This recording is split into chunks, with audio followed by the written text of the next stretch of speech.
Hi y'all. On today's episode, I'm going to show you how I make milk kefir. So let me turn the camera down just a little bit. You need to start with kefir grains, and these look like kind of like cottage cheese. They're kind of jiggly, a little bit like Jell-O, but they look like cottage cheese. And this is a probiotic rich substance. They're called grains. So I have about 1/4 of a cup here, and you can get these by ordering them. I can put my link in, or you can get them from a friend, because these expand and multiply. So I'm going to put this 1/4 of a cup into this quart jar. And then all you have to do is fill the jar with milk. Just, we'll take the lid off. And then just fill it up. And I usually leave a little bit of space. Put the lid on. And then I set it right here in my cabinet behind the door, up with my baking supplies, where my baking powder and baking soda is, and I use it as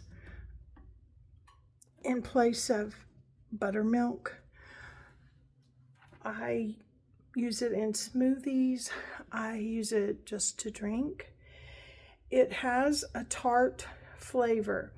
Now, I set it up here in the darkness, and depending on how warm your kitchen is will determine how quickly the grains process the milk into milk kefir, the substance that's similar to buttermilk, but it's very, very healthy for your stomach, your gut, your intestines, and you can use it in your baking as a buttermilk replacement, or in smoothies, or in place of Greek yogurt.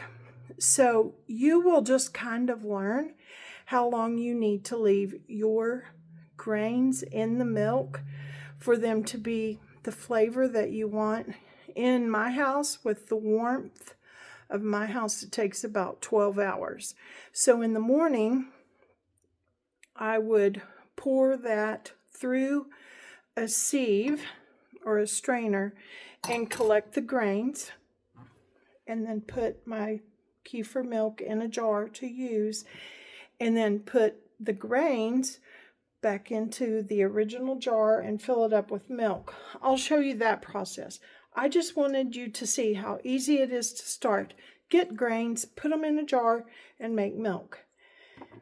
Now, one thing, you may also already be making milk, but not know what to do with the extra, because it kind of builds up. You get extra kefir milk.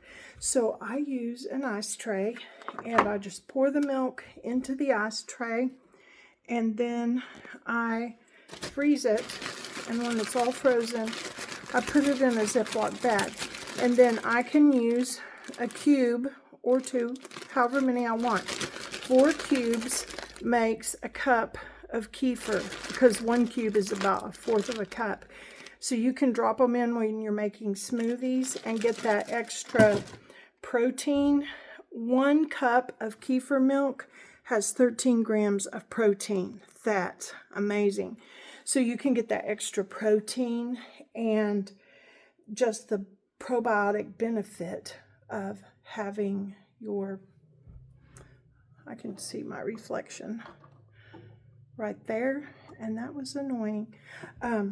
So you can get the probiotic benefit, the benefit of the protein, and this way it's just ready to go if you get, like I said, a bunch of extra milk. I also do this with my bone broth. When I make bone broth out of chicken, I freeze it in ice cubes and then put it in a bag in the freezer, and it's ready to go. So I will do another video when this kefir milk is ready so you can see how it processes out. Okay, thanks a lot. See you next time.